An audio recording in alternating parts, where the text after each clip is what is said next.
Dihina sampah miskin penambah beban. Kulempar segepok uang ke ibu mertua setelah aku mendapat warisan 7 M.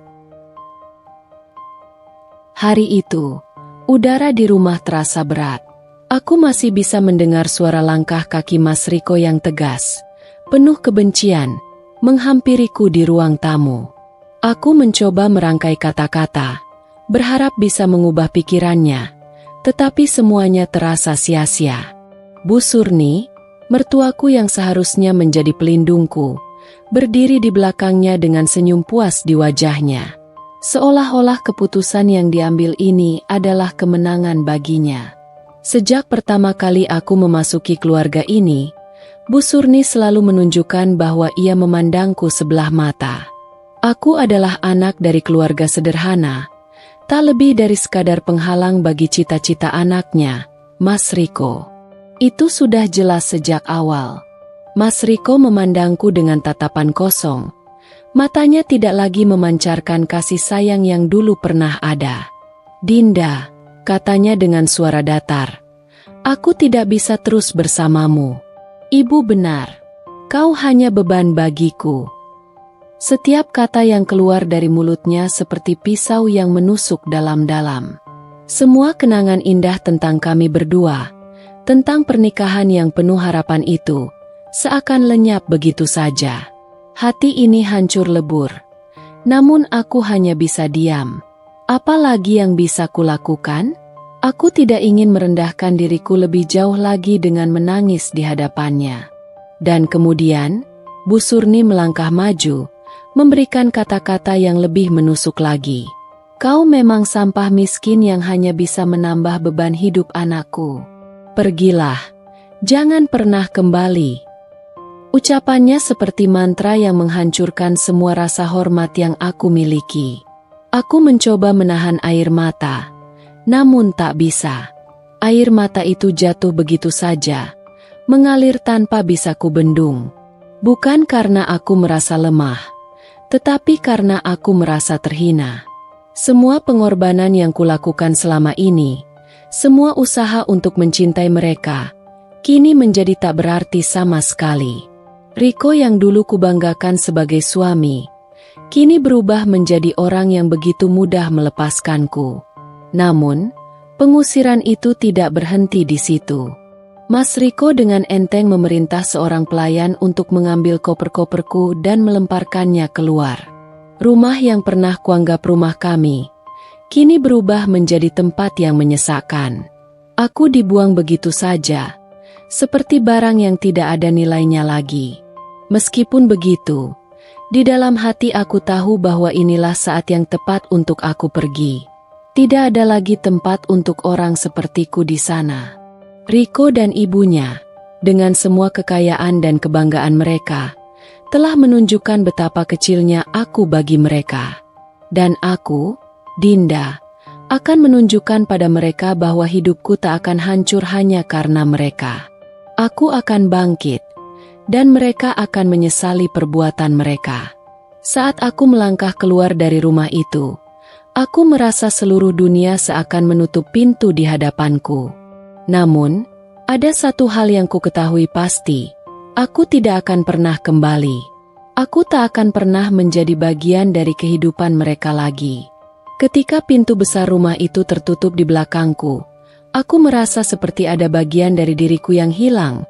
Tetapi di sisi lain, ada secercah harapan baru yang muncul. Aku bisa mulai hidup untuk diriku sendiri. Aku harus bisa. Tidak ada lagi yang bisa merendahkan diriku. Mereka mungkin berpikir aku tak akan bisa bertahan hidup tanpa mereka. Tetapi mereka salah. Aku akan menunjukkan mereka bahwa aku bisa lebih bahagia tanpa mereka. Setelah perceraian yang menghinakan itu, hidupku berubah drastis. Aku merasa seperti seorang asing dalam dunia yang pernah kucintai.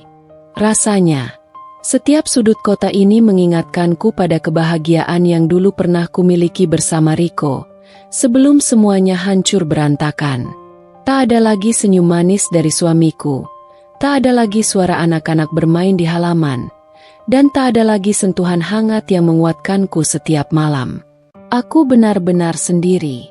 Ayahku, yang selama ini menjadi satu-satunya tempatku bergantung, mulai menunjukkan tanda-tanda kelelahan.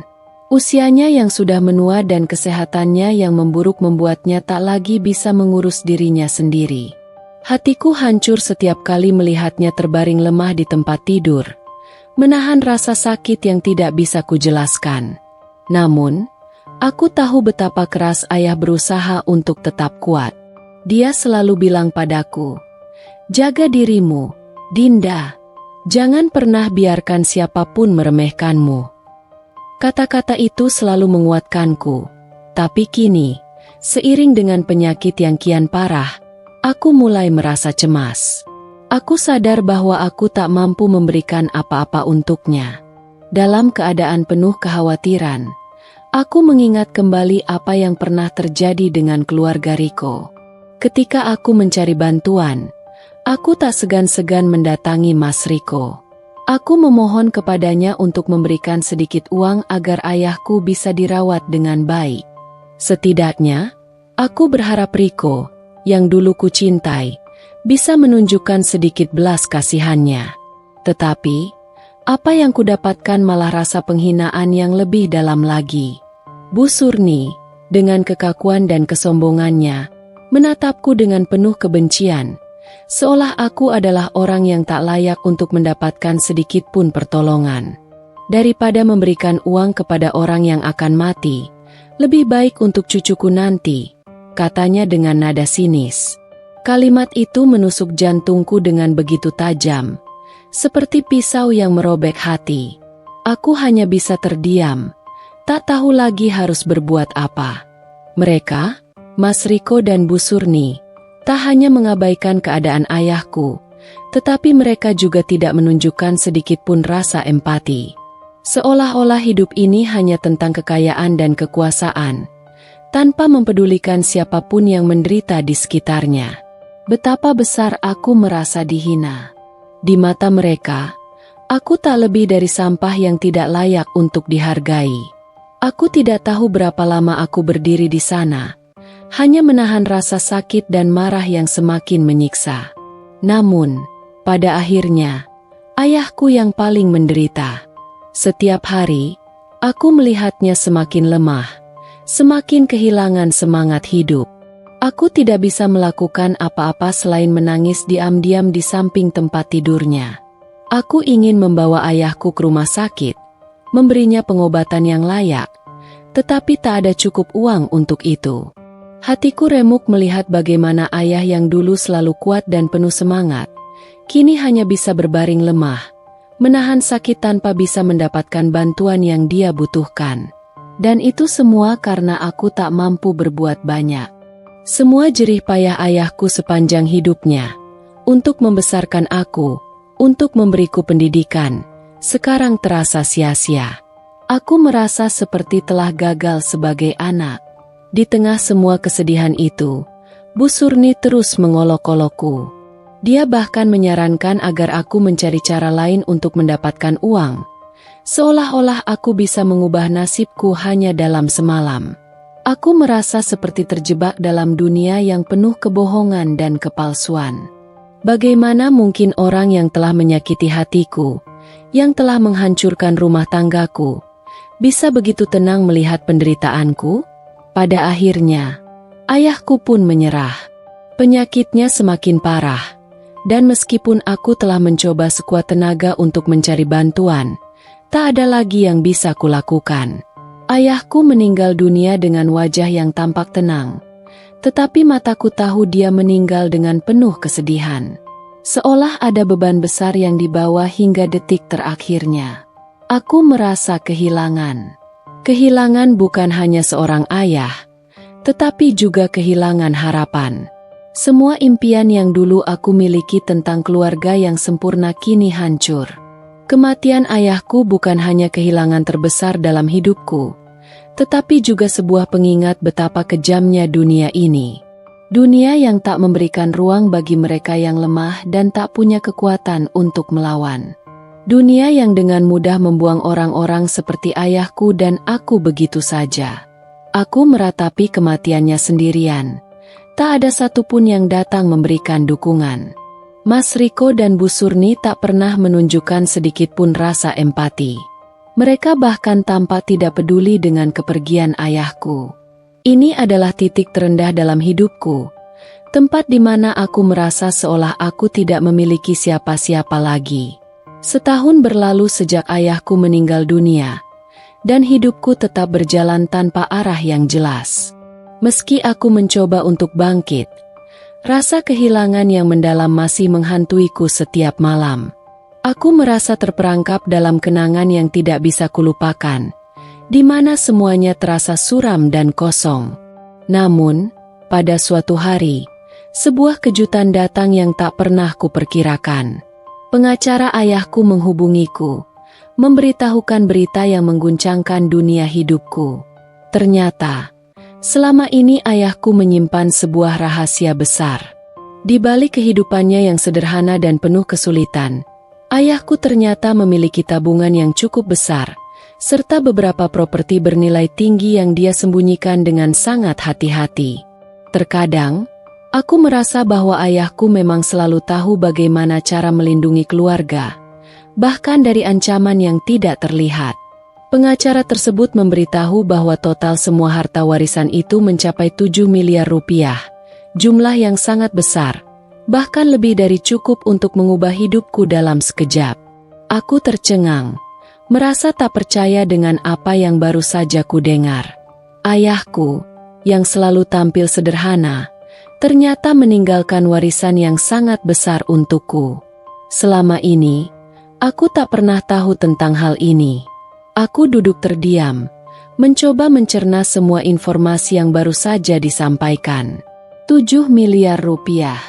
Itu lebih dari cukup untuk membuatku bebas dari segala masalah finansial yang selama ini membelengguku. Uang itu, meskipun datang terlambat, setelah ayah pergi, memberiku sebuah jalan keluar dari segala kesulitan hidup yang kerap kutanggung sendirian. Tapi, yang lebih mengejutkan lagi, adalah kenyataan bahwa ayahku melakukannya dengan penuh pertimbangan.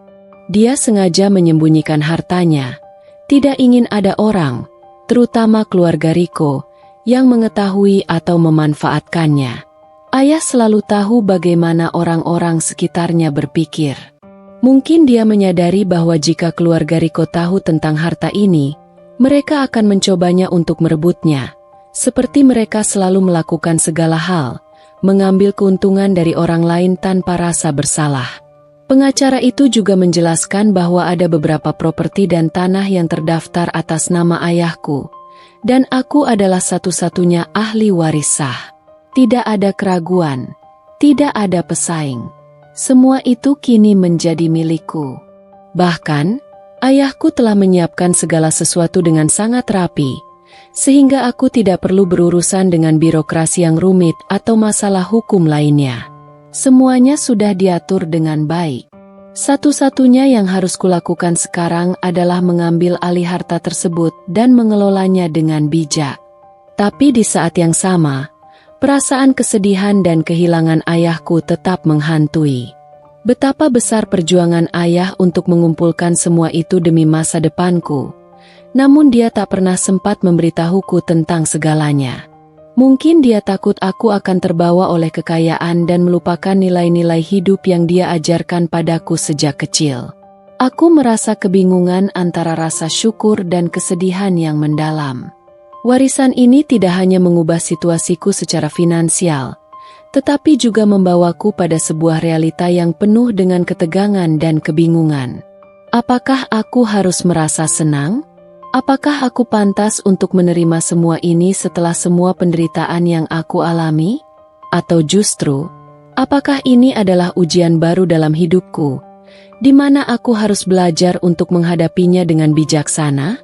Aku segera menghubungi pengacara tersebut dan memintanya untuk melanjutkan proses pengalihan harta ini. Meski hatiku bergejolak, aku tahu bahwa aku tidak bisa membiarkan kesempatan ini berlalu begitu saja. Dengan kekayaan ini, aku bisa memberikan kehidupan yang lebih baik untuk diriku sendiri, untuk masa depanku, dan, yang lebih penting, untuk membuktikan kepada semua orang, terutama keluarga Riko, bahwa aku tidak akan pernah tergantung pada mereka. Aku tidak akan lagi menjadi korban dari penghinaan dan perasaan rendah diri yang dulu selalu mereka tanamkan padaku.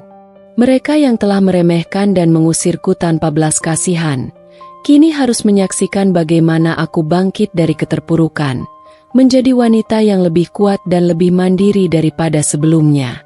Namun, meskipun aku berusaha menenangkan diriku dengan pemikiran itu, ada satu perasaan yang tak bisa kuhindari, rasa ingin balas dendam.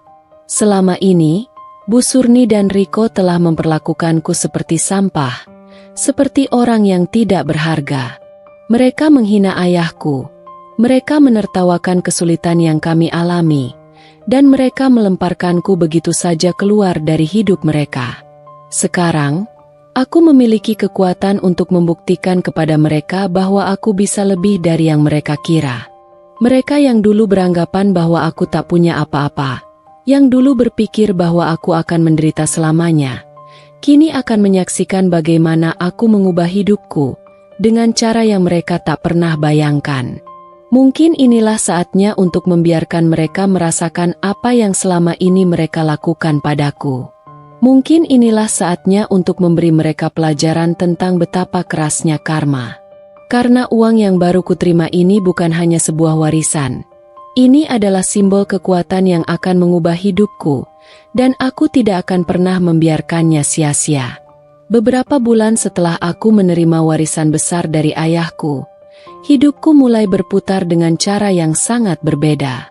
Aku mulai membangun kehidupan baru di rumah baru yang jauh lebih mewah dari tempat tinggalku sebelumnya.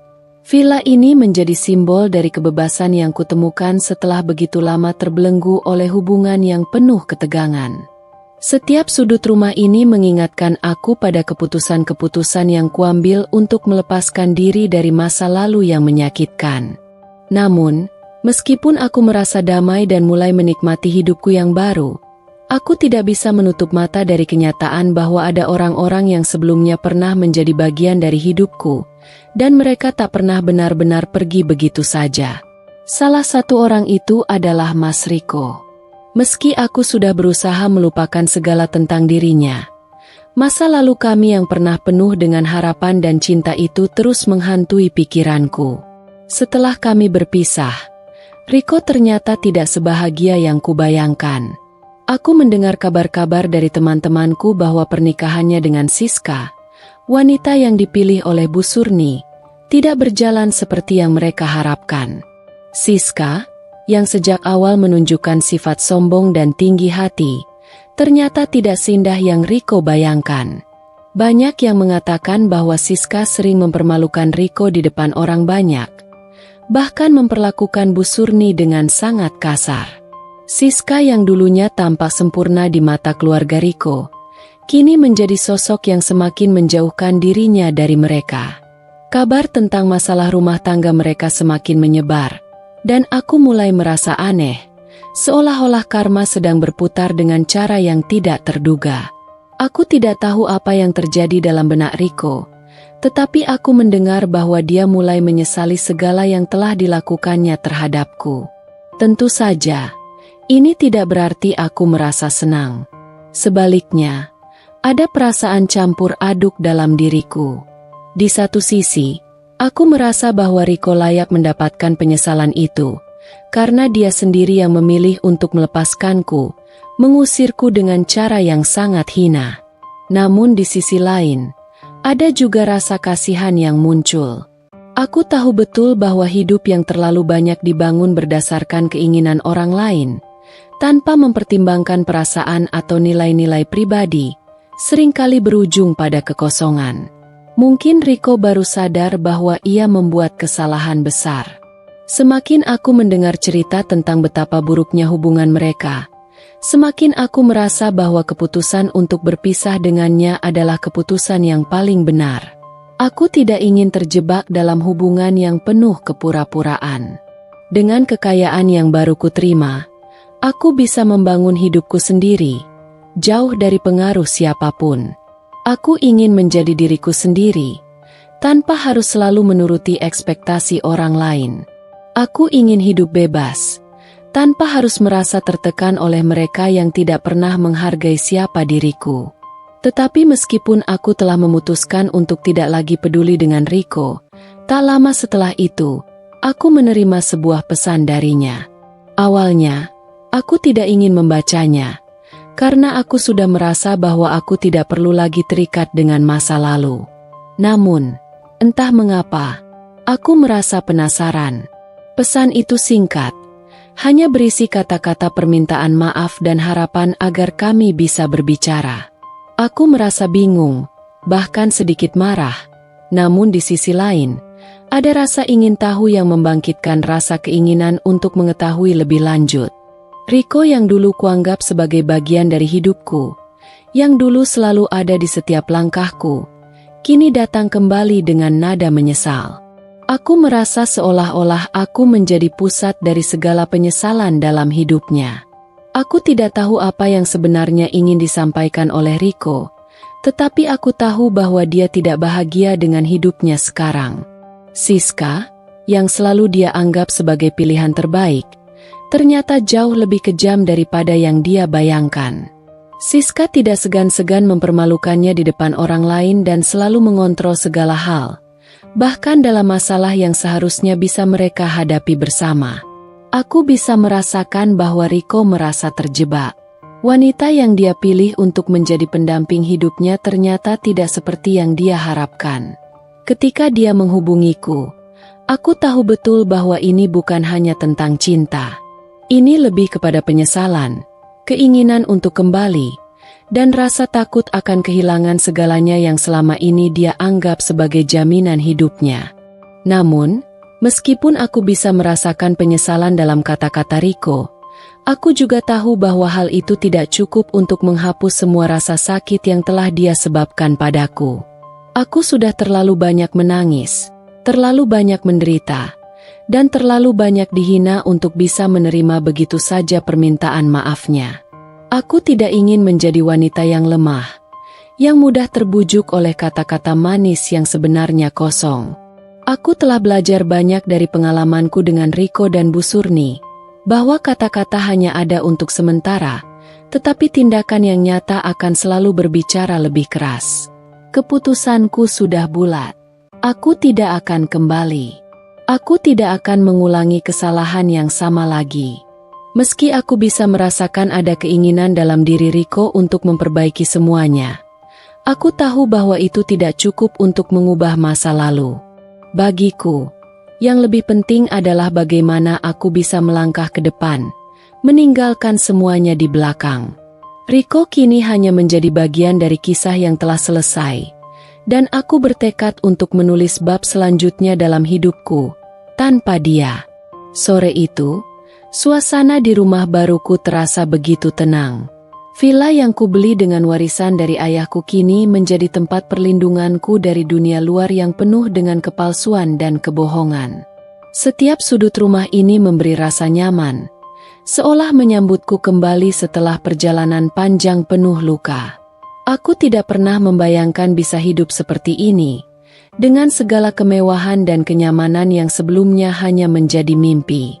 Namun, meskipun aku mulai menikmati hidupku yang baru, bayang-bayang masa lalu masih terus menghantui. Aku tahu, meski aku mencoba melupakan semuanya, kenyataan bahwa aku masih hidup di dunia yang penuh dengan orang-orang seperti Bu Surni, takkan pernah benar-benar hilang. Saat itu, aku sedang duduk di ruang tamu sambil menikmati secangkir teh hangat, menikmati kesendirian yang aku dambakan begitu lama. Namun, ketenanganku tiba-tiba terganggu oleh suara bel pintu yang berbunyi nyaring. Aku tidak mengharapkan siapapun datang. Siapa lagi yang datang ke sini selain orang-orang yang aku hindari? Orang-orang yang mungkin masih merasa ada utang yang harus dibayar, baik secara emosional maupun material. Aku ragu sejenak, berpikir apakah harus membuka pintu atau membiarkannya berlalu begitu saja. Namun, rasa penasaran mengalahkan segala keraguan. Aku akhirnya berjalan menuju pintu dan membukanya dengan hati-hati. Di depan pintu, berdiri Bu Surni, ibu mertuaku yang dulu pernah mengusirku dengan kata-kata pedas, yang tanpa rasa bersalah menuduhku sebagai sampah miskin yang tak layak berada di sisi anaknya. Melihatnya berdiri di sana, di depan rumahku yang megah, rasanya seperti menatap bayangan dari masa lalu yang datang kembali untuk menghantuiku. Wajahnya tampak kusut, matanya merah, dan ekspresinya penuh dengan kesedihan yang nyata. Seketika, aku merasa cemas, bertanya-tanya apa yang membuatnya datang. Bu Surni yang dulu begitu angkuh dan tidak pernah menganggapku sebagai bagian dari keluarganya, kini berdiri di depanku dengan sikap yang sangat berbeda. Aku minta maaf, Dinda, katanya dengan suara bergetar, yang jelas bukan seperti biasanya. Ini bukan Bu Surni yang dulu selalu berbicara dengan nada tinggi dan penuh kebanggaan. Aku tahu aku salah. Aku tidak pernah seharusnya memperlakukanmu seperti dulu. Kata-kata itu keluar dari mulutnya dengan terbata-bata, seolah-olah ia kesulitan untuk mengucapkannya. Aku terdiam, tak bisa langsung merespon. Ada perasaan campur aduk yang kurasakan saat itu, antara kebingungan, kemarahan, dan juga rasa tidak percaya.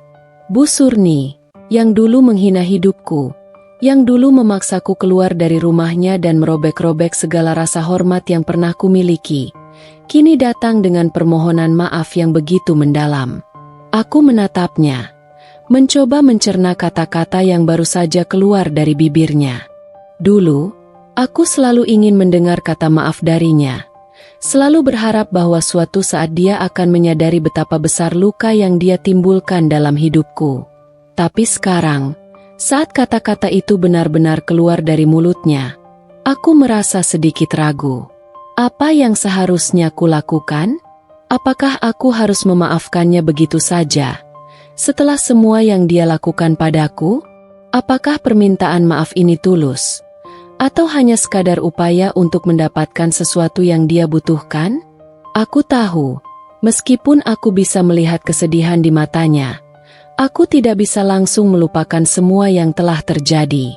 Bu Surni, aku mulai berbicara. Suaraku agak serak karena emosi yang begitu kuat.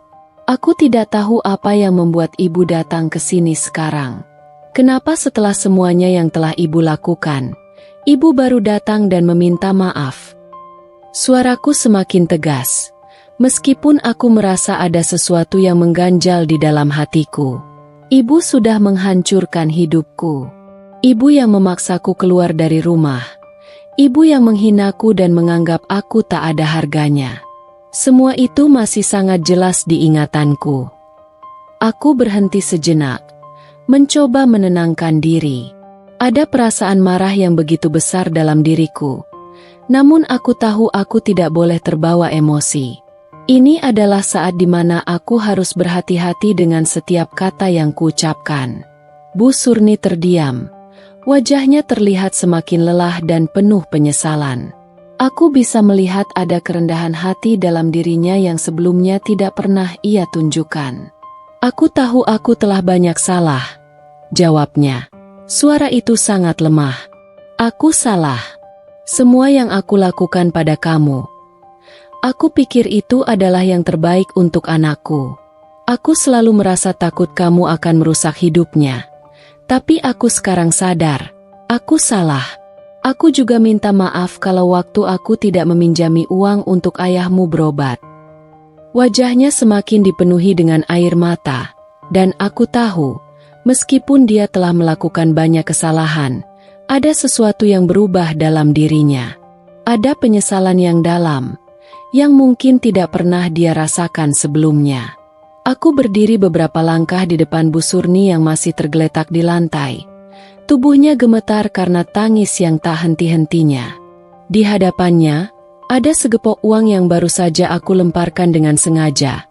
Segepok uang yang seakan-akan mewakili segala rasa sakit, kebencian, dan rasa malu yang pernah kualami. Aku bisa melihat betapa wajah Bu Surni yang penuh dengan air mata itu semakin memucat.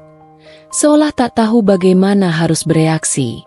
Begitu banyak waktu berlalu sejak terakhir kali aku melihatnya. Namun, setiap kali ia muncul di hidupku, Rasa sakit yang ditinggalkannya selalu terasa begitu nyata. Ia berdiri di hadapanku seperti sosok yang rapuh, jauh dari kekuatan yang dulu ia tunjukkan ketika mengusirku keluar dari rumah anaknya.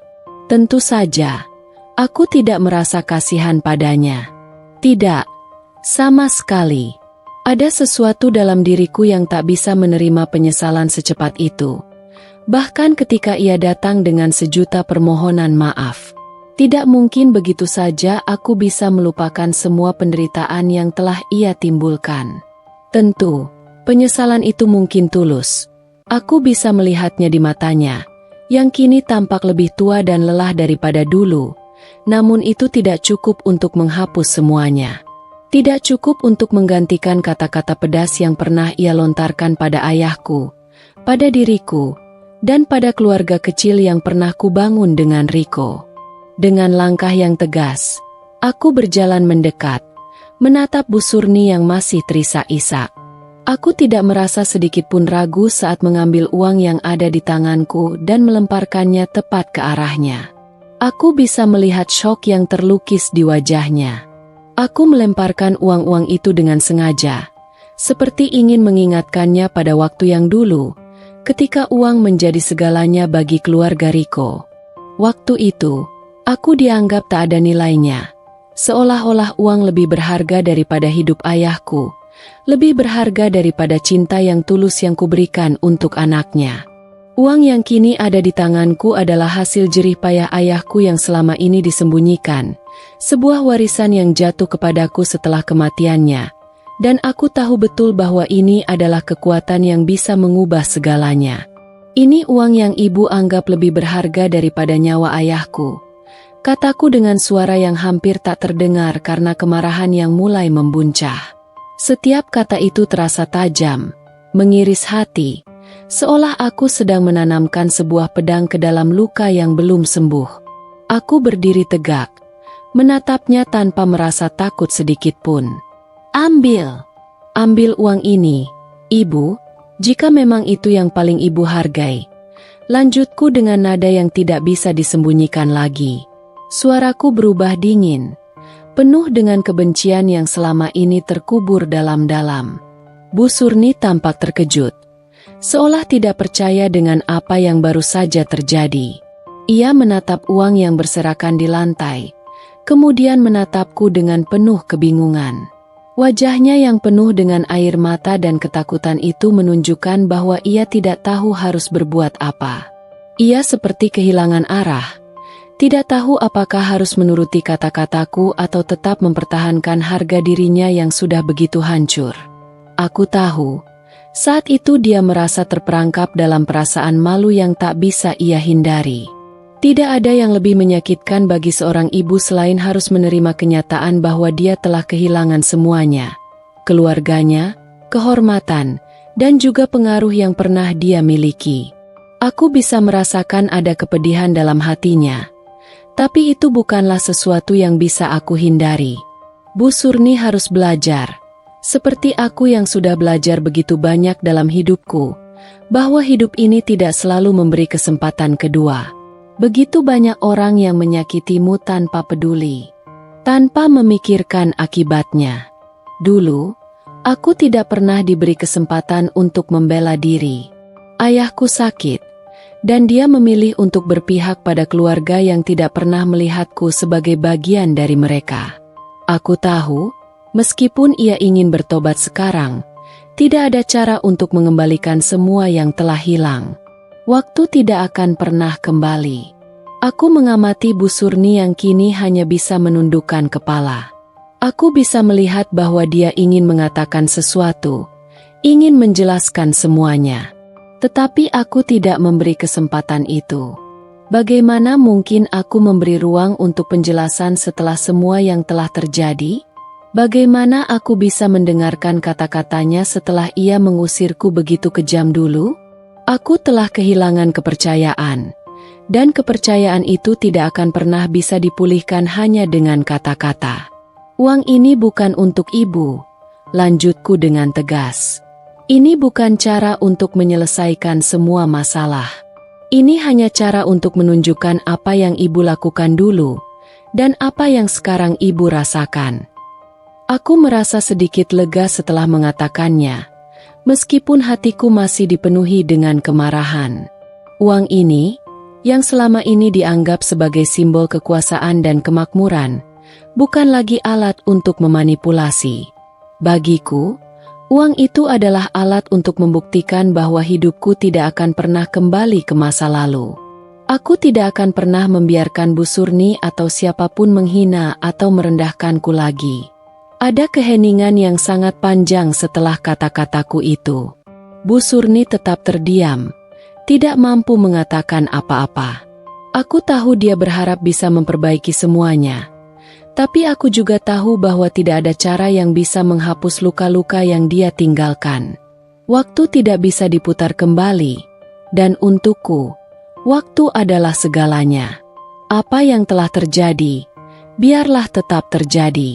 Yang bisa aku lakukan sekarang adalah melanjutkan hidupku, jauh dari mereka yang tidak pernah menghargai siapa aku sebenarnya. Dengan langkah yang mantap, aku berbalik dan berjalan menuju pintu, meninggalkan Bu Surni yang masih terdiam, mencoba menerima kenyataan bahwa hidupnya kini telah berubah selamanya. Uang yang kuberikan padanya bukanlah hadiah, tapi sebuah peringatan. Sebuah pengingat bahwa segala sesuatu yang dia anggap berharga dulu, kini sudah tidak ada artinya lagi.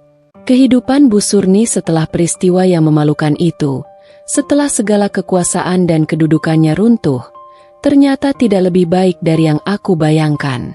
Aku bisa mendengar kabar burung yang beredar tentang dia, tentang bagaimana Siska, istri muda Riko yang baru, perlahan mulai mengambil alih kendali penuh atas keluarga mereka. Di luar dugaan, Siska yang tampaknya begitu cantik dan terpelajar, ternyata jauh lebih kejam dan tidak berperasaan dari yang aku bayangkan. Ia bukan hanya seorang istri yang mengabaikan ibu mertuanya, tetapi ia seorang wanita yang menikmati menyiksa Bu Surni, menganggapnya sebagai bawahan, bukan sebagai seorang ibu yang telah membesarkan anaknya. Bu Surni, yang dulu sangat dihormati dan disegani, kini menjadi sosok yang terus-terusan dihina dan dijadikan objek penderitaan. Aku bisa membayangkan bagaimana keadaan Bu Surni setiap harinya. Siska akan selalu mengeluarkan perintah-perintahnya dengan nada kasar, seperti memandang Bu Surni tidak lebih dari sekadar pembantu yang harus melayani keluarga mereka tanpa rasa hormat sedikit pun. Bahkan, ada kejadian di mana Siska secara sengaja memaksa Bu Surni untuk bekerja terlalu keras, sampai-sampai tubuhnya yang sudah tua itu tidak mampu lagi menahan beban fisik yang diberikan kepadanya. Suatu kali, Bu Surni menceritakan padaku bagaimana dia dipaksa membersihkan seluruh rumah, meskipun kondisi fisiknya sedang tidak baik. Aku bisa melihat betapa kesakitan ia menanggung semua itu. Namun Siska tidak menunjukkan belas kasihan sedikit pun. Bahkan, yang lebih menyakitkan, Siska akan memarahinya keras jika ada sedikit kesalahan dalam pekerjaan yang dilakukan Bu Surni. Ketika Siska merasa bahwa Bu Surni tidak cukup cepat, ia akan memarahi ibu mertuanya di depan orang-orang dengan suara yang begitu keras, membuat Bu Surni hanya bisa menunduk dan merasakan dirinya semakin terhina. Apa yang dilakukan Siska tidak hanya menyakitkan, tetapi juga mengingatkanku pada betapa kejamnya karma itu. Ketika Bu Surni dulu dengan sombong mengusirku tanpa ampun, tanpa rasa kasihan sedikit pun, ia tidak pernah membayangkan bahwa suatu hari dia akan mengalami hal yang jauh lebih buruk. Sekarang, di tempat yang seharusnya menjadi rumahnya, Bu Surni hanya dianggap sebagai seorang pembantu yang harus melayani setiap permintaan Siska dengan penuh kerendahan hati. Namun, meskipun hidupnya dipenuhi dengan perlakuan yang tidak manusiawi, Bu Surni tetap tidak bisa melawan. Dalam hatinya yang terluka, aku bisa merasakan penyesalan yang begitu dalam, meskipun ia tidak mengatakannya langsung padaku. Semua kebanggaan yang dulu ia miliki kini telah hancur. Begitu pula dengan citra dirinya yang dulu selalu terlihat sempurna di mata orang lain. Aku tidak bisa membiarkan itu terjadi tanpa melakukan sesuatu. Meskipun aku tahu karma sedang berjalan dengan sendirinya, aku merasa ada bagian dari diriku yang ingin melihatnya lebih dari sekadar penderitaan. Aku ingin Bu Surni tahu bahwa apa yang ia lakukan pada hidupku, pada ayahku, pada pernikahanku dengan Riko, tidak akan pernah terlepas dari konsekuensi. Ini adalah waktu yang tepat untuk melihat bagaimana dunia berputar, bagaimana takdir akhirnya menuntut pembalasan. Setelah berbulan-bulan mendengar kabar tentang penderitaan Bu Surni, aku mulai merasa ada sesuatu yang semakin jelas. Karma tidak hanya datang secara perlahan, tetapi kadang-kadang bisa menghempas begitu keras, menghancurkan segala yang telah dibangun seseorang selama bertahun-tahun. Aku mulai mendengar cerita tentang Bu Surni yang kini hidup terombang-ambing, jauh dari kehidupan mewah yang dulu dia nikmati. Kata orang, ia sering terlihat di sudut-sudut kota, mengenakan pakaian lusuh dan kusut, mengais-ngais makanan di tempat sampah, tak lebih dari seorang pengemis yang tak punya tempat lagi untuk pulang. Dulu, ketika ia masih menjadi ibu mertua yang dihormati dan ditakuti, aku tidak pernah membayangkan bahwa wanita yang pernah begitu sombong dan menganggap orang lain rendah ini akan jatuh begitu dalam. Kehidupan Bu Surni yang dulu penuh dengan kemewahan dan kekuasaan kini hanya tinggal kenangan. Mungkin dia dulu merasa tidak perlu menunjukkan rasa kasihan kepada siapapun, karena baginya, dirinya selalu berada di atas. Namun, sekarang, di bawah langit yang sama, ia hanya bisa menyaksikan bagaimana dunia berputar dan tak lagi memberinya ruang untuk menghirup udara segar. Begitu banyak orang yang melihatnya sekarang, tetapi tak ada yang mengenalnya lagi. Mereka hanya melihat seorang wanita tua yang lusuh. Tubuhnya kurus karena kurang makan. Wajahnya penuh kerutan yang menandakan betapa beratnya hidup yang ia jalani. Bu Surni yang dulu angkuh, yang dulu merasa bahwa dirinya tak tergantikan, kini hanyalah bayangan dari sosok yang pernah memandang rendah hidupku dan banyak orang lainnya. Aku mendengar dari orang-orang yang pernah melihat Bu Surni mengais makanan di tempat sampah bahwa ia seringkali tampak sangat bingung, seolah tidak tahu harus kemana lagi. Setiap kali ia memungut sisa makanan yang jatuh dari meja-meja restoran atau warung-warung pinggir jalan, aku bisa membayangkan betapa hancurnya hati seorang wanita yang dulu selalu dimanja dengan segala kenyamanan hidup. Tetapi yang lebih mengerikan lagi, dia tidak mendapatkan bantuan dari siapapun. Riko, anaknya sendiri, yang dulu mengaku sangat mencintainya, kini hanya diam seribu bahasa. Bahkan tidak ada kabar sedikit pun darinya. Dia terlalu sibuk dengan kehidupan barunya bersama Siska, hidup dalam kekayaan dan kesenangan, seakan-akan Bu Surni tak pernah ada dalam hidupnya. Aku mulai bertanya-tanya apakah ini semua adalah bagian dari hukuman yang lebih besar yang sedang menimpa Bu Surni. Selama bertahun-tahun, ia hanya menganggap orang lain sebagai alat untuk mencapai tujuannya, termasuk anak-anaknya, termasuk aku. Dalam pikirannya, keluarga adalah sesuatu yang bisa diperalat, bukan dihargai dan dihormati. Namun sekarang, di sudut kota yang kumuh, ia tidak lagi memiliki apapun. Rumah megah yang dulu dia banggakan kini hanya tinggal kenangan. Riko, yang dulu sangat menuruti setiap perintahnya, kini tidak lagi peduli dengan ibunya. Semua yang dimilikinya dulu kini menjadi milik Siska, dan Bu Surni hanya menjadi pengingat betapa cepatnya seseorang bisa jatuh dari puncak kejayaannya. Tidak ada lagi rasa hormat, hanya rasa malu dan ketidakberdayaan. Hidup memang tak pernah bisa diprediksi, dan apa yang terjadi pada Riko adalah bukti nyata bahwa kesombongan dan kebohongan tidak bisa bertahan lama. Setelah menikah dengan Siska, wanita kaya yang dia pilih dengan segala ambisi, Riko merasa dirinya telah berada di puncak dunia. Seluruh hidupnya yang dulu tampak penuh dengan kebahagiaan kini digantikan dengan segala kemewahan yang datang dari tangan Siska. Namun, siapa yang bisa menyangka bahwa hidupnya yang tampak sempurna itu akan hancur dalam sekejap, dengan cara yang tak terduga. Semua yang ia banggakan, segala kepercayaan diri yang dulu dia miliki, berubah menjadi kehancuran yang menimpa dirinya dengan sangat cepat. Keadaan mulai berubah ketika aku mendengar kabar bahwa bisnis yang dijalankan oleh Riko semakin terpuruk. Usaha yang dulunya berkembang pesat, Dengan modal besar dari hasil pernikahan dengan Siska, kini mengalami kerugian besar.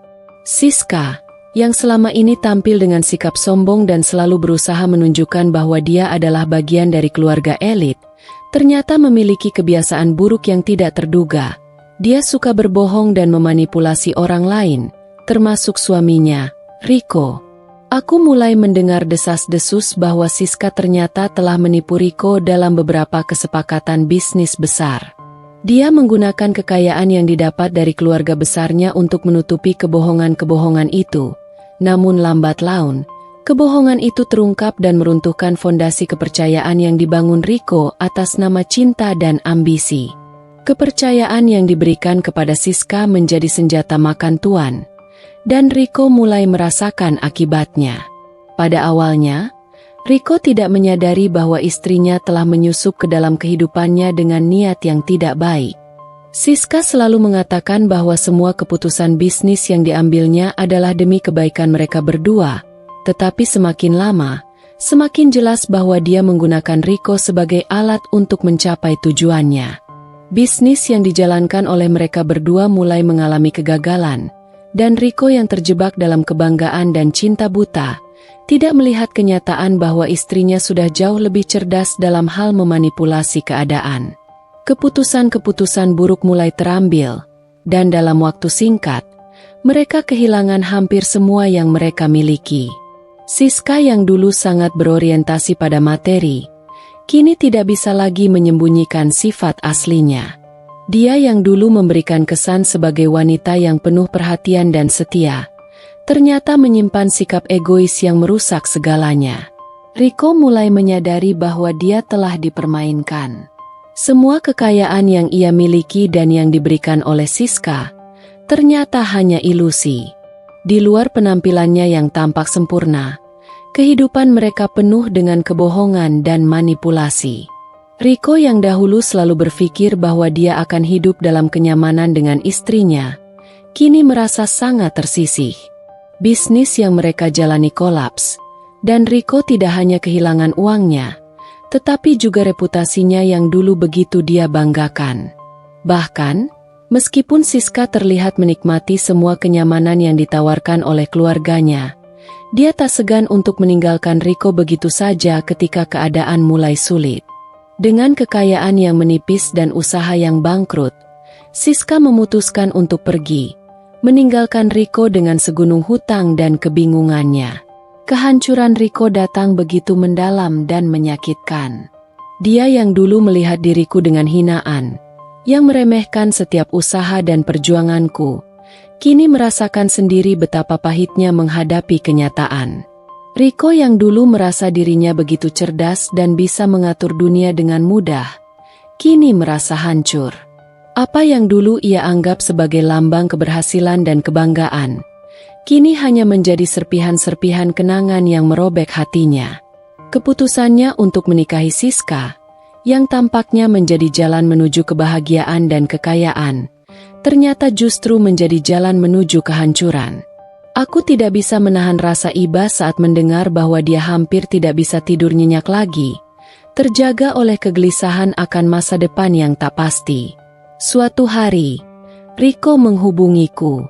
Suaranya terdengar lelah dan penuh penyesalan, sesuatu yang tidak pernah aku duga sebelumnya. Dia mengatakan bahwa dia ingin bertemu, ingin berbicara denganku, mungkin dengan harapan mendapatkan sedikit pemahaman atau bahkan bantuan. Ketika aku mendengar namanya di telepon, aku sempat terdiam sejenak. Tidak ada rasa dendam yang besar, tetapi juga tidak ada niat untuk membantunya.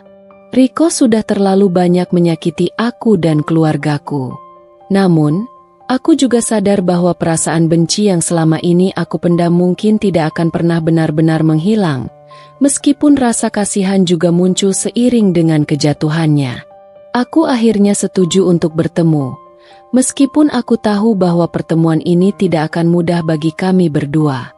Ketika aku bertemu dengannya, Riko tampak jauh berbeda dari dulu.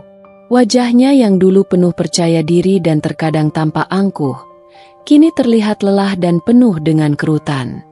Dia mengenakan pakaian yang jauh lebih sederhana daripada yang biasa dia kenakan, seolah-olah dia telah kehilangan semua kesombongan yang dulu dia banggakan. Riko duduk di hadapanku dengan tatapan kosong, seperti seseorang yang telah kehilangan arah dan tujuan. Aku bisa melihat jelas bahwa dia tidak lagi merasa dirinya lebih tinggi dariku, tidak lagi merasa bahwa dia lebih berharga atau lebih berkuasa. Aku tahu aku telah menyakitimu, Dinda, katanya pelan, suara penuh penyesalan. Aku salah, dan aku tahu aku tidak bisa mengubah apa yang sudah terjadi. Tapi aku mohon, aku sangat menyesal. Kata-katanya terdengar tulus, tetapi aku juga tahu bahwa penyesalan itu datang terlambat. Tidak ada kata-kata yang bisa menghapus kenangan pahit yang telah dia tinggalkan dalam hidupku. Aku melihatnya, tetapi tidak merasa bahagia dengan penyesalannya. Aku tahu bahwa karma memang bekerja dengan cara yang sangat tak terduga, dan kini, Riko sedang merasakannya. Aku tidak merasa puas atau senang melihatnya jatuh, tetapi aku merasa bahwa dia harus menghadapi akibat dari segala perbuatannya selama ini. Kau tahu, Riko, kataku dengan tenang, bahwa hidup tidak selalu berputar di sekitar kekayaan atau posisi sosial. Kita bisa jatuh secepat kita naik, dan kamu baru saja merasakannya. Aku tidak membenci Riko, tetapi aku tidak bisa menutup mata terhadap kenyataan. Dia telah memilih jalan hidupnya, dan sekarang dia harus menanggung akibat dari pilihannya sendiri. Pada akhirnya, tidak ada yang bisa menghindari karma, dan Riko adalah contoh sempurna dari itu. Saat pertemuan itu berakhir, aku merasa tidak ada yang berubah. Riko masih sama, meskipun dia kini tampak lebih hancur dan lebih menyesal daripada sebelumnya.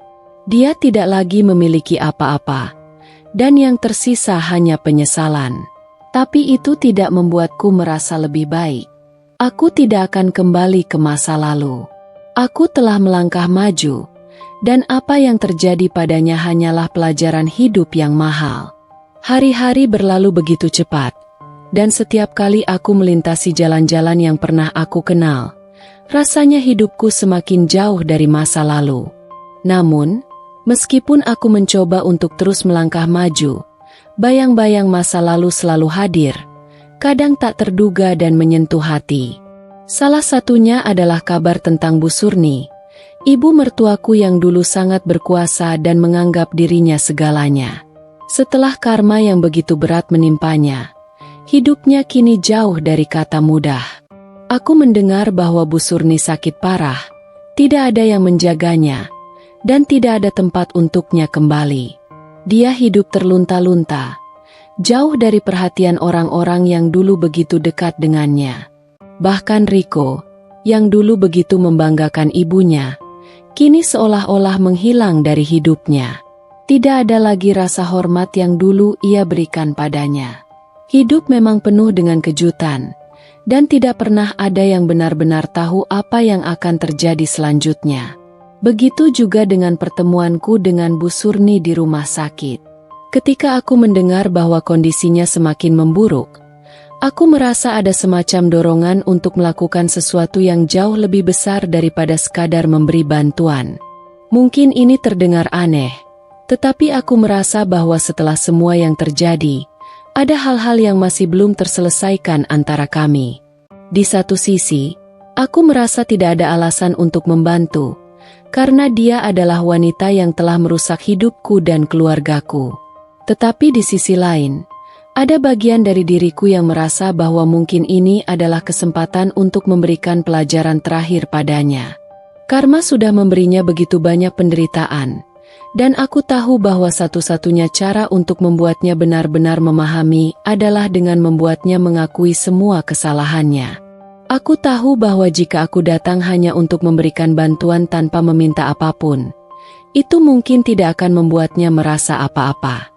Tidak akan ada pelajaran yang dia dapatkan dari itu. Tapi jika aku memberinya pilihan yang sulit, yang benar-benar bisa membuatnya merasakan betapa besar penderitaannya, Mungkin ini adalah kesempatan terakhir baginya untuk menebus semuanya. Aku ingin dia mengerti bahwa tidak ada yang bisa menghindari akibat dari perbuatannya, dan jika dia tidak bisa menunjukkan rasa penyesalan yang tulus, maka semua yang dia rasakan ini hanya akan menjadi hal yang sia-sia. Aku tahu betul apa yang harus aku lakukan, meskipun aku juga tahu bahwa ini akan membuatnya menderita lebih jauh lagi. Ketika aku tiba di rumah sakit, aku menemukan Bu Surni terbaring lemah di ranjang. Tubuhnya semakin rapuh. Matanya yang dulu tajam kini tampak kosong dan sendu, dan meskipun dia berusaha untuk berbicara, setiap kata yang keluar dari mulutnya terdengar berat dan tak jelas. Aku bisa merasakan betapa sakitnya penyakit yang dideritanya, tetapi aku juga tidak bisa menutup mata bahwa ini adalah akibat dari hidupnya yang penuh dengan kebencian, manipulasi, dan kesombongan. Aku berdiri di sana sejenak, menatapnya dengan perasaan campur aduk. Di satu sisi, aku merasa kasihan padanya, tetapi di sisi lain, ada api dendam yang masih membara dalam diriku. Tak ada yang bisa mengubah kenyataan bahwa dia adalah wanita yang pernah merendahkanku dan menganggap diriku tidak ada artinya. Akhirnya, aku duduk di samping ranjangnya. Dia menoleh, dan aku melihat kerutan di wajahnya yang seolah-olah mencoba mengenali siapa aku. Ada kebingungannya, tetapi juga ada ketakutan yang terlihat jelas di matanya. Aku bisa merasakan bagaimana dia mulai menyadari bahwa dia tidak lagi memiliki kendali atas apapun dalam hidupnya. Segala kekuasaan yang dulu dia miliki, semua yang dia anggap sebagai hak istimewa, kini telah hilang. Hidupnya telah berubah menjadi kehancuran yang tak terhindarkan. Aku melihatnya, dan meskipun aku tahu dia sudah mengalami banyak penderitaan, aku merasa tidak ada alasan untuk bersikap lembek.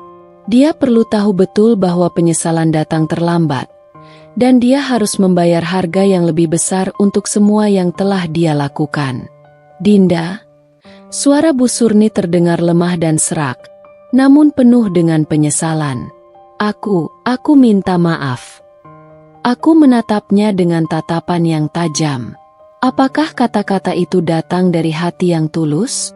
Ataukah hanya sekadar kata-kata untuk menyelamatkan dirinya dari penderitaan lebih lanjut? Aku tak yakin. Aku tahu bahwa meminta maaf tidak akan cukup untuk menghapuskan semua rasa sakit yang dia timbulkan. Tapi ada satu hal yang masih menggangguku. Apa yang akan terjadi jika aku memberinya kesempatan untuk menunjukkan rasa penyesalannya lebih dalam lagi? Aku menatapnya, lalu berkata dengan tenang, "Ibu, aku akan membantu biaya pengobatanmu. Tapi ada satu syarat." Suaraku datar, tetapi ada ketegasan yang tak bisa dia abaikan. Bu Surni menatapku dengan penuh harap, seakan tak percaya bahwa aku benar-benar akan memberikan kesempatan kepadanya. "Apa syaratnya, Dinda?"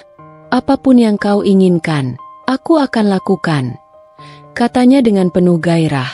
Hampir seakan dia berharap ini adalah jalan terakhir baginya untuk bisa mendapatkan pertolongan. Tetapi aku tahu betul bahwa pertolonganku tidak akan datang dengan cara yang mudah. "Aku ingin ibu mengakui di depan publik," lanjutku dengan perlahan, "bahwa ibu telah menyakiti dan merendahkanku, bahwa ibu adalah penyebab dari segala penderitaan yang aku alami. Aku ingin ibu mengakui bahwa semua yang terjadi padaku adalah hasil dari perbuatan ibu yang penuh dengan kebencian dan kebohongan." Kata-kataku sangat tegas dan jelas, dan aku bisa melihat reaksi yang berbeda di wajah Bu Surni. Awalnya, dia terkejut, bahkan tampak terdiam sejenak. Mungkin dia tak menyangka bahwa aku akan memberikan syarat yang sesulit itu. Tetapi aku tahu, inilah satu-satunya cara agar dia benar-benar mengerti apa yang telah dia lakukan. Ada keheningan yang panjang setelah aku selesai berbicara. Bu Surni menundukkan kepalanya. Matanya tertutup rapat, seolah-olah dia sedang berjuang dengan dirinya sendiri. Aku bisa merasakan bahwa ini adalah sebuah pilihan yang sangat berat baginya. Mengakui semua kesalahannya di depan publik bukanlah hal yang mudah, Apalagi setelah sekian lama dia hidup dengan kebanggaan dan rasa superioritas yang begitu tinggi. Namun, ini adalah pelajaran terakhir yang harus dia terima, dan aku tidak akan memberikan keringanan. Aku tidak hanya ingin memberikan bantuan, aku ingin dia benar-benar sadar akan akibat dari perbuatannya. Aku tak tahu apakah aku bisa melakukan itu. Jawabnya akhirnya, suaranya bergetar. Tapi, jika itu yang harus aku lakukan, aku akan melakukannya. Ada keraguan yang jelas dalam suaranya, tetapi juga ada sedikit rasa ikhlas. Aku tahu bahwa ini bukanlah pengakuan yang datang dengan mudah, dan mungkin itu adalah hal yang paling berat dalam hidupnya. Mengakui kesalahan besar yang telah dia buat selama ini bukanlah hal yang bisa dilakukan dengan mudah. Tetapi jika dia benar-benar ingin mendapat kesempatan kedua, ini adalah syarat yang harus dipenuhi. Jika dia tidak bisa melakukannya, maka aku tidak akan memberinya kesempatan. Ini adalah pilihan terakhirmu, Bu. Kataku, semakin tegas. Aku tidak akan memberikan kesempatan kedua jika kamu tidak mau mengakui semuanya. Ini bukan hanya tentang uang atau pengobatanmu, tapi tentang penyesalan yang tulus dan pengakuan atas semua kesalahanmu. Jika kamu bisa melakukan itu, aku akan membantu. Jika tidak, kamu harus menerima kenyataan bahwa karma ini akan terus menghantui hidupmu. Dia terdiam lama sekali. Aku tahu bahwa keputusan ini akan sangat sulit baginya. Tapi dalam hati, aku merasa ini adalah langkah yang tepat. Mungkin ini adalah kesempatan terakhir baginya untuk menebus dosa-dosanya. Atau mungkin ini adalah akhir dari semua kebohongan yang telah dia buat. Waktu yang akan memberi jawabannya. Tetapi satu hal yang pasti, aku telah memberinya pilihan, dan kini dia harus memilih bagaimana dia akan menjalani sisa hidupnya. Hari-hari setelah pertemuanku dengan Bu Surni di rumah sakit terasa berjalan begitu lambat. Setiap detik seakan menguji kesabaran dan ketegasan diriku. Aku tahu bahwa pilihan yang kuberikan padanya bukanlah hal yang mudah. Mengakui semua kesalahan di depan publik bukanlah sesuatu yang bisa dilakukan dengan mudah. Terlebih untuk seseorang seperti Bu Surni yang sepanjang hidupnya selalu hidup dengan kebanggaan dan rasa superioritas. Namun, meskipun aku merasa kasihan melihatnya semakin lemah dan semakin rapuh, aku juga tahu bahwa ini adalah ujian terakhir baginya. Jika dia benar-benar ingin kesempatan kedua dalam hidupnya, maka dia harus menjalani ujian ini dengan sepenuh hati. Tidak ada jalan lain, tidak ada jalan pintas. Hanya pengakuan yang tulus yang bisa membuktikan apakah dia benar-benar menyesal. Aku menunggu dengan sabar, berharap dia akan menghubungiku untuk memberi kabar tentang keputusan yang telah dia buat. Aku tahu betul bahwa ini adalah keputusan besar yang akan mengubah banyak hal dalam hidupnya. Dan mungkin ini adalah satu-satunya kesempatan bagi Bu Surni untuk membersihkan nama baiknya setelah semua kesalahan yang dia buat. Aku merasa ada semacam beban yang terangkat, karena meskipun aku tidak sepenuhnya memaafkannya, aku memberikan dia kesempatan untuk melakukan hal yang benar, untuk menunjukkan kepada dunia bahwa dia telah sadar atas semua yang pernah dia lakukan. Seminggu berlalu, dan akhirnya aku menerima pesan darinya. Pesan itu singkat, namun cukup jelas untuk menggambarkan bahwa dia sudah siap untuk menghadapi konsekuensinya. Dinda, aku siap melakukan apa yang kau minta. Aku akan membuat pengakuan itu. Aku merasa jantungku berdebar mendengarnya. Meskipun aku sudah mempersiapkan diriku untuk reaksi apapun, tetap saja ada perasaan campur aduk dalam hati. Pengakuan ini tidak hanya akan mengubah hidup Bu Surni, tetapi juga akan memberi dampak besar pada orang-orang di sekitarnya, termasuk pada Riko dan Siska. Ini adalah momen yang akan mencatatkan sejarah baru dalam kehidupan kami semua. Setelah menerima kabar tersebut, aku segera mengatur segala sesuatunya. Aku menghubungi seorang jurnalis yang dulu sempat bekerja sama denganku, yang aku tahu bisa diandalkan untuk menulis artikel tentang Bu Surni. Aku ingin agar pengakuannya tercatat dalam sejarah, Bukan hanya sekadar kata-kata yang terlupakan begitu saja. Aku ingin dunia tahu bahwa karma itu nyata, dan tidak ada yang bisa melarikan diri darinya. Aku juga memastikan bahwa video pengakuan Bu Surni akan disiarkan secara langsung, agar tidak ada ruang untuk manipulasi atau pengubahan kata-kata. Ini adalah kesempatan bagi Bu Surni untuk menebus semua kesalahannya, dan aku ingin dia melakukannya dengan cara yang paling publik dan transparan. Hari yang ditunggu akhirnya tiba. Aku datang ke lokasi yang sudah disepakati, sebuah studio kecil yang cukup intim untuk mewawancarai Bu Surni. Setiap langkahku terasa begitu berat, seolah-olah aku sedang berjalan menuju sebuah tempat yang penuh dengan ketegangan dan ketidakpastian. Ketika aku memasuki ruangan itu, Bu Surni sudah duduk di depan kamera. Wajahnya terlihat lebih tua dan lelah daripada terakhir kali aku melihatnya. Ada rasa gugup yang jelas terlihat di wajahnya, dan aku bisa merasakan bagaimana dia berusaha menenangkan diri. Aku bisa mendengar suara detak jantungku yang begitu keras, dan aku tahu ini adalah saat yang krusial. Saya siap, kata Bu Surni. Suaranya terengah-engah, tanpa ragu namun juga penuh dengan kesungguhan. Saya tahu ini adalah langkah terakhir saya. Saya tidak bisa mengubah apa yang sudah saya lakukan, tetapi saya ingin dunia tahu bahwa saya menyesal. Saya ingin mengakui kesalahan saya. Kamera mulai merekam, dan suasana di ruangan itu semakin tegang. Aku melihat Bu Surni memejamkan matanya sejenak, menarik napas dalam-dalam, seolah-olah mencoba menenangkan pikirannya sebelum mengucapkan kata-kata yang berat ini. Lalu, dengan suara yang pelan namun jelas, dia mulai berbicara. Saya telah banyak menyakiti orang-orang yang saya cintai, katanya dengan suara yang lebih kuat. Saya merasa lebih baik dari orang lain. Saya merasa bahwa saya punya hak untuk mengontrol hidup orang lain, terutama Dinda. Saya melihatnya sebagai orang yang tidak layak, dan saya memperlakukannya seperti sampah. Saya minta maaf, Dinda, dan saya tahu kata-kata ini tidak akan cukup untuk menghapus semua luka yang telah saya sebabkan. Aku tidak bisa menahan diri untuk tidak merasakan sedikit rasa lega ketika mendengarnya mengucapkan kata-kata itu. Meskipun pengakuan itu terlambat, setidaknya dia akhirnya mengakui apa yang telah dia lakukan. Dan itu lebih dari sekadar kata-kata kosong. Bu Surni melanjutkan, dan setiap kata yang keluar dari mulutnya semakin dalam dan penuh penyesalan. Saya sudah merusak banyak kehidupan, dan saya tidak akan pernah bisa memperbaiki semuanya. Tapi saya berjanji kepada Tuhan dan kepada diri saya sendiri, saya akan menjalani sisa hidup saya dengan penyesalan ini.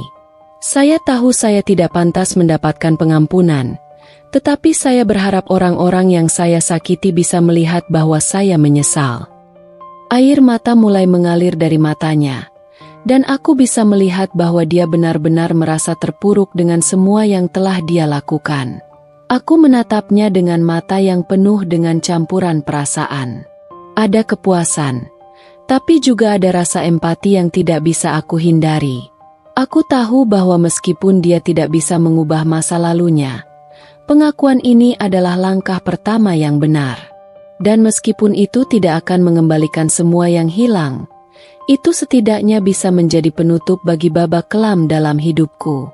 Aku mengangguk pelan, memberikan isyarat bahwa aku mengerti dan menerima pengakuan itu. Meskipun aku tahu pengampunan bukanlah sesuatu yang bisa datang begitu saja. Setelah pengakuan Bu Surni selesai, aku merasa lega. Meskipun juga ada sedikit kekosongan dalam hatiku. Pengakuan ini tentu tidak bisa menghapus semua rasa sakit yang pernah dia sebabkan. Tetapi setidaknya aku tahu bahwa dia telah menerima kenyataan tentang dirinya sendiri. Dunia kini tahu bahwa dia tidak lagi bisa menutup mata terhadap kesalahan-kesalahan yang telah dia buat. Video pengakuan itu segera menjadi viral. Banyak orang yang mengutuk tindakannya, sementara beberapa lainnya merasa kasihan melihat kondisinya yang sekarang. Namun, bagi aku, ini adalah akhir dari perjalanan panjang yang penuh dengan penghinaan dan ketidakadilan. Bu Surni telah mengakui kesalahannya, dan dengan itu, karma akhirnya memberikan hukuman yang setimpal untuknya. Kini, aku bisa melangkah maju, meninggalkan semua yang pernah terjadi. Setelah pengakuan Bu Surni yang viral, dunia terasa begitu hening sejenak, seperti ada beban berat yang akhirnya terlepas dari pundakku. Semua yang dulu menyakitkan, yang selalu menghantui pikiranku, kini mulai terasa sedikit lebih ringan. Meskipun aku tahu bahwa karma tidak selalu datang secepat yang kita inginkan, aku juga sadar bahwa Bu Surni sudah mendapat apa yang pantas dia terima. Video itu menjadi sebuah simbol, bukan hanya bagi dirinya, tetapi juga bagi semua orang yang pernah direndahkan, dipermainkan, atau dianggap tak berarti oleh orang-orang yang merasa memiliki kekuasaan. Setidaknya sekarang, semua orang tahu betul siapa Bu Surni yang sebenarnya. Wanita yang menutupi kebusukan dengan kemewahan dan manipulasi. Pengakuannya telah membongkar kedok yang selama ini dia kenakan. Dan dunia tak lagi melihatnya dengan pandangan yang sama. Namun, meskipun hati ini terasa lebih lapang setelah melihat Bu Surni menerima kenyataan, ada satu perasaan yang sulit untuk dijelaskan.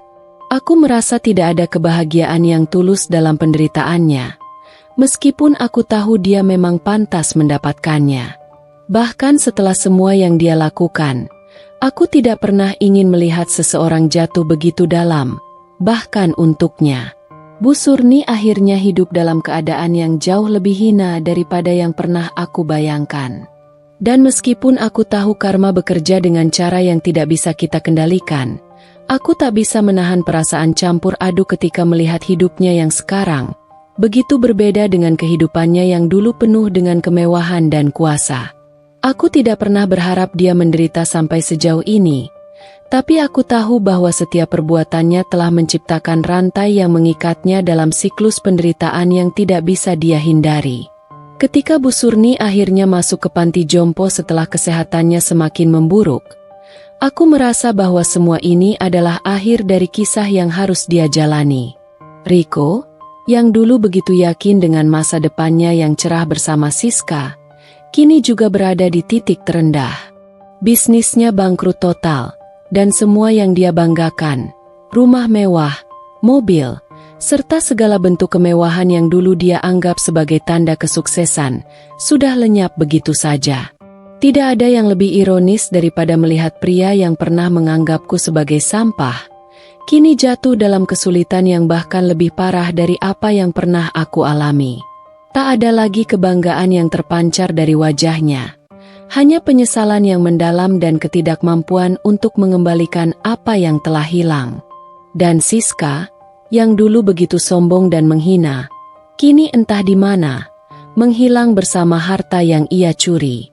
Kehidupan mereka yang dulu penuh dengan kemewahan sekarang hanyalah sebuah kenangan yang semakin memudar. Sementara karma terus menghantui mereka. Aku datang sekali-sekali untuk mengunjungi Bu Surni di panti jompo itu. Tidak untuk memberi belas kasihan, tetapi untuk memastikan bahwa semua yang terjadi pada dirinya adalah akibat dari perbuatannya sendiri. Aku ingin dia tahu bahwa aku tidak berniat untuk memaafkannya.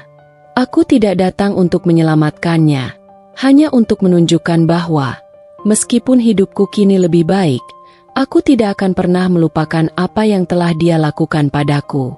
Setiap kali aku melihatnya, aku bisa merasakan bahwa ada penyesalan yang mendalam di matanya, meskipun ia tahu bahwa tak ada yang bisa mengembalikan apa yang telah hilang. Setiap tatapannya mengungkapkan betapa besarnya rasa sakit yang dia rasakan. Tetapi di balik itu, aku juga melihat bahwa dia mulai menerima kenyataan. Akhirnya, dia tahu bahwa tidak ada yang bisa dia lakukan untuk mengubah apa yang sudah terjadi. Tidak ada jalan untuk kembali. Dia harus hidup dengan pilihan-pilihan yang telah dia buat. Dan aku merasa bahwa itu adalah hukuman yang setimpal. Riko, yang dahulu datang kepadaku dengan harapan bisa memulai kembali hidup kami, kini berjuang untuk bertahan hidup. Ia datang kepadaku sekali lagi, kali ini dalam keadaan yang sangat berbeda. Wajahnya yang dulu penuh dengan kesombongan dan rasa superioritas kini tampak lelah dan penuh penyesalan.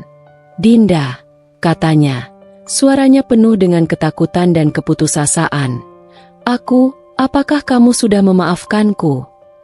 Dia berkata dengan nada yang hampir tak bisa dipahami, seperti orang yang benar-benar kehilangan arah. "Aku ingin semuanya kembali seperti dulu. Aku ingin kembali padamu." Aku hanya menatapnya dengan tajam.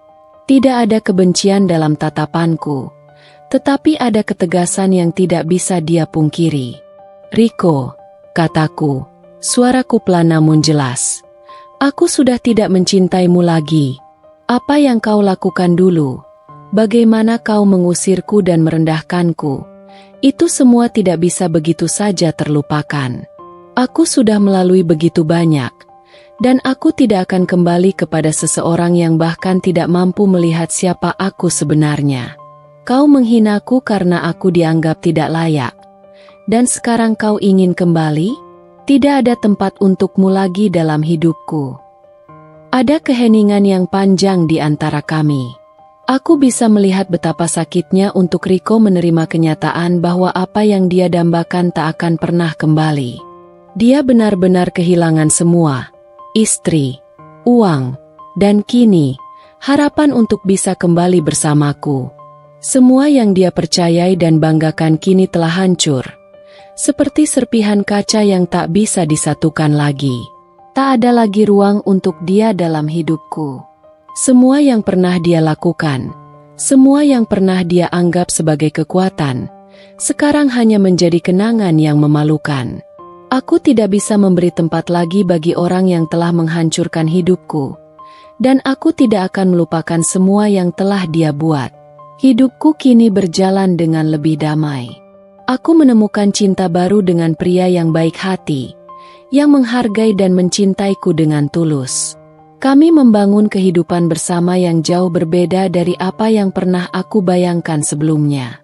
Kehidupanku kini lebih sederhana, tetapi penuh dengan kebahagiaan yang sejati.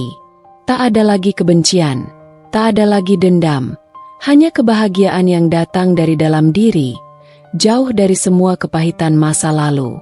Sedangkan Bu Surni, Riko, dan Siska, mereka terus dihantui karma mereka. Kejatuhan mereka adalah sebuah pengingat bahwa segala perbuatan buruk akan kembali pada yang melakukannya. Tidak peduli seberapa lama waktu yang dibutuhkan. Aku melangkah maju dengan kehidupan yang baru, dengan segala kebahagiaan yang kini kutemukan. Mereka yang dulu merendahkan dan menghancurkan hidupku telah membayar harga yang sangat mahal. Kini, semuanya telah berakhir, dan aku bisa melanjutkan hidupku dengan damai, tanpa beban.